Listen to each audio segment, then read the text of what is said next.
ഖുറൈശികൾ ഹബീബായ തങ്ങളെ വെറുതെ വിടാൻ തീരുമാനിച്ചിരുന്നില്ല. അവിടുന്ന് പിൻപറ്റിയവരെ എല്ലാവരെയും അവർ ക്രൂരമായി മർദ്ദിക്കുകയുണ്ടായി.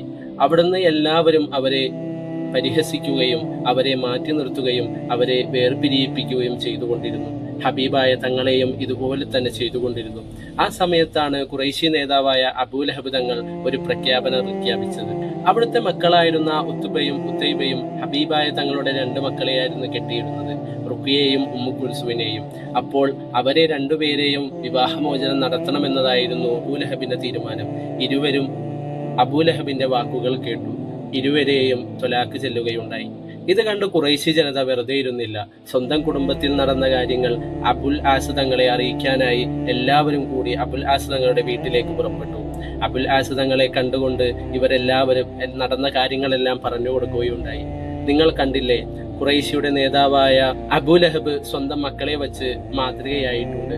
നിങ്ങൾ ഇത് കണ്ടുകൊണ്ട് ഹബീബായ തങ്ങളുടെ മകളെ നിങ്ങൾ ത്വലാക്ക് ചെല്ലണമെന്ന് ഖുറൈശി ജനത അബുൽ ആസ് തങ്ങളോട് പറയുകയുണ്ടായി. ഇത് കേട്ട അബുൽ ആസ് തങ്ങൾ ഞെട്ടിത്തരിക്കുകയാണ് ചെയ്തത്. എന്റെ സൈനബിനെ ഞാൻ വിട പറയണമെന്നോ? ഒരിക്കലുമില്ല. നിങ്ങൾ എന്തൊക്കെ പറഞ്ഞാലും എന്റെ സൈനബിനെ ഞാൻ വിട്ടുകളയില്ല. അവിടുന്ന് ഞാൻ അവളെ ഉപേക്ഷിക്കുകയില്ല. അത്രക്ക് ഇഷ്ടമാണ് എനിക്ക് എന്റെ സൈനബിനെ.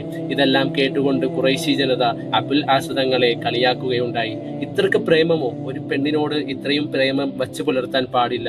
നിനക്ക് ഖുറൈശി ജനതയിൽ ഇഷ്ടം പോലെ പെണ്ണുങ്ങളെ കിട്ടുമല്ലോ, ഇഷ്ടം പോലെ സുന്ദരികളായ യുവതികളെ കിട്ടുമല്ലോ, ഇഷ്ടം പോലെ കുലീനമായ യുവതികളെ കിട്ടുമല്ലോ. ഇതെല്ലാം അബുൽ ആസ് തങ്ങളോട് ഖുറൈശി ജനതകൾ പറയുന്നുണ്ടായിരുന്നു.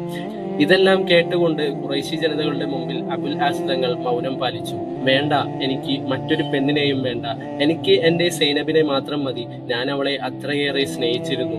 ഞാൻ അവളുടെ പിതാവിന്റെ കൂടെയല്ല ചേർന്നത്. ഞാൻ എന്റെ സൈനബുമായി ജീവിക്കുകയാണ്. നിങ്ങളുടെ കൂടെ തന്നെ ഞാൻ എപ്പോഴും ഉണ്ടാകും. ഒരിക്കലും എന്റെ സൈനബിനുമായി വിട്ടുപിരിക്കാൻ നിങ്ങൾ ശ്രമിക്കരുത്.